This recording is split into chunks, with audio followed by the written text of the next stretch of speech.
Հիսուսը մերժվում է Նազարեթում։ Եկավ Նազարեթ քաղաքը, որտեղ սնվել մեծացել էր, եւ ըստ իր սովորության շաբաթ օրը գնաց ժողովարան։ Երբ նա վեր կացավ, կարդալու օրվա ընթերցվածը, նրան տվեցին Եսայի մարգարեի գիրքը։ Նա բաց արեց եւ գտավ այն տեղը, որտեղ ասվում էր. «Տիրոջ հոգին ինձ վրա է, քանզի նա ինձ օծեց եւ ուղարկեց փրկության ավետից տալու աղքատներին, մխիթարելու սրտաբեկներին, ազատություն բերելու գերիներին, տեսողություն տալու կույրերին, ազատելու կեղեքվածներին եւ հայտարարելու, թե հասել է ժամանակը, երբ Տերը կփրկի իր ժողովրդին»։ Ապա փակեց գիրքը, տվեց պաշտոնյային եւ նստեց։ Ժողովարանում բոլոր մարդկանց աչքերը նրա վրա էին սևեռված, երբ նա ասաց. «Այս մարգարեությունը, որ դուք լսեցիք, այսօր ահա իրականացավ»։ Բոլորն էլ տպավորվել էին նրանից եւ նրա շնորհալի խոսքերով հիացած ասում էին. «Այս մարդը Հովսեփի որդին չէ»։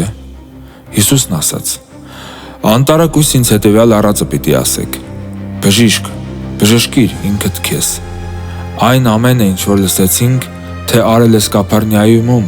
այստեղ քո հայրենի գավառում էլ արա»։ Եվ ավելացրեց. «Բայց դուք ինքներդ էլ գիտեք, որ մարգարեն իր ծննդավայրում պատիվ չունի։ Օրինակներով ձեզ ասեմ. Եղիայի օրերին Իսրայելում բազմաթիվ այրիներ կային, երբ 3.5 տարի երկնքից անձրև չտեղաց, եւ սաստիկ սով տիրեց ամբողջ երկրում։ Բայց Եղիան նրանցից ոչ մեկի մոտ չուղարկվեց, այլ ուղարկվեց միայն Սիդոնին մոտիկ Սարեփթիա գյուղում բնակվող մի այրի կնոջ մոտ։ Նույնպես եւ Եղիսե մարգարեի օրերին Իսրայելում բազմաթիվ բորոտներ կային, բայց նրանցից ոչ մեկը չբժշկվեց, այլ միայն Նեման անունով մի ասորի։ Այս ակնարկությունները լսելով ժողովարանում գտնվողները բարկությամբ լցվեցին, վեր կացան, Հիսուսին քաղաքից դուրս հանեցին եւ գահավեժ անելու նպատակով նրան տարան մինչեւ կատարն այն լեռան, որի վրա կառուցված էր իրենց քաղաքը։ Բայց Հիսուսն անցավ գնաց նրանց միջով։